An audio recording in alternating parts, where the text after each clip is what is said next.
Donald Trump is at the halfway point of his first trip abroad as president. He's at the Vatican and has been meeting Pope Francis. There's understandably been much attention on Trump's first foreign foray. Much is being made of the fact it seems the First Lady doesn't seem to want to hold his hand in public. The latest happened when they arrived in Rome. While in Tel Aviv, some thought it even looked like Melania slapped Donald's hand away. Before heading to Rome, Trump was in the Middle East with a bold pledge to unite countries and bring peace to the region.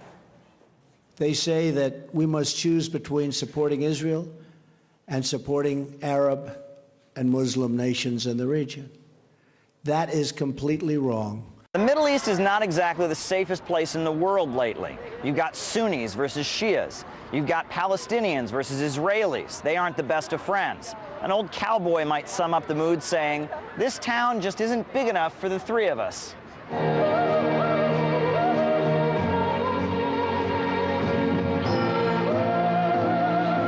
But there's a new sheriff in town. Donald Trump says that he can make everything right. I have seen many hopeful signs that lead me to believe that we can truly achieve a more peaceful future for this region and, frankly, all over the world. That's Trump in Israel, just off of a royal reception in Saudi Arabia, where he not only struck a $110 billion deal, but he also rallied regional countries to commit thousands of troops to the war on terror. But is terrorism the only thing that he's worried about?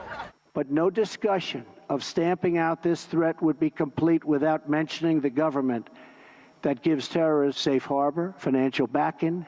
I am speaking, of course, of Iran. Now, those anti-Iran noises were music to Israel's ears, but selling weapons to the Saudis did not impress. Israel, a short time ago, voicing concern in particular about the U.S.'s $110 billion arms deal with Saudi Arabia.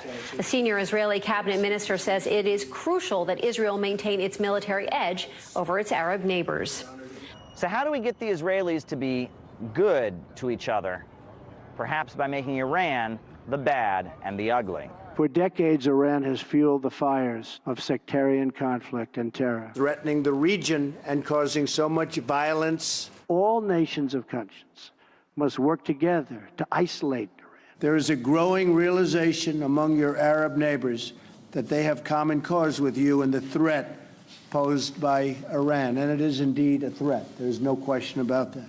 You know, this whole ganging up against Iran and Syria is very dangerous. It's very dangerous for the future of the Middle East. Come with some political, diplomatic vision of the future of the Middle East and how Europe, the United States, and China, and everybody else can help bring the Middle East back to some kind of peace, stability, development, and welfare. All he comes with is weapons and confrontation and demonizing countries that he should cooperate with.